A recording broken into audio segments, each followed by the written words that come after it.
ओहो, मैं तो ऐसा मंजर ख्वाब में भी नहीं देख सकता था। अतुल साहबा, आप हमारे पास चाय पीने आई? मैं यहाँ ये ड्रामा देखने नहीं आई गजनफर साहब। आपकी ये बातें और आपकी चाय आपको मुबारक हो। मैं यहाँ अपनी बेटी का मसला हल करने आई हूँ। बस अपनी रकम बताओ मुझे।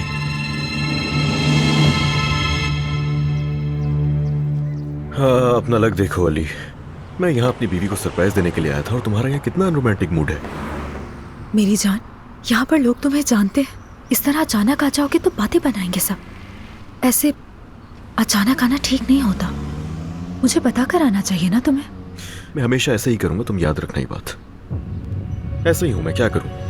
खैर ये सब बातें छोड़ो, अलीना का क्या हुआ ये बताओ। अलीना ने मुझसे, यानी कल हम दोनों साथ थे, मुझे लगता है उसको पता था इस बारे में। मैं नहीं मानता, उससे नहीं पता हो सकता बिल्कुल भी है।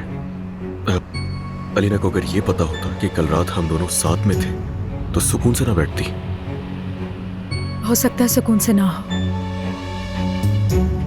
समझा नहीं मैं। ऐसा भी तो हो सकता है कि जो कल रात हुआ उसके पीछे अलीना का हाथ हो। नहीं नहीं, ये मुमकिन नहीं है। तुम्हें अलीना का अंदाजा है ही नहीं बिल्कुल।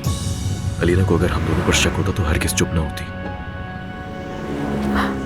जब मैंने उससे कहा कि आप जल्द ठीक हो जाएंगे तो उसने भी मुझसे कहा कि तुम जल्द ठीक हो जाओगे। मुझे लगा कि वो कुछ जानती है शायद। उसके लहजे में बहुत नफरत थी।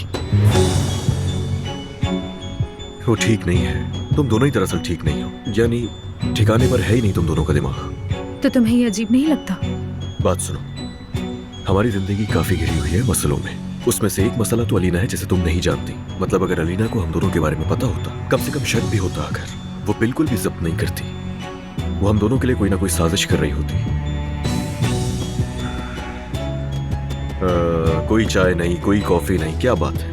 खैर अपने शौहर को अपने हाथ से पिलानी चाहिए थी चाय तुम्हें। चलो कम से कम अपने शौहर को दरवाजे तक तो छोड़ दो।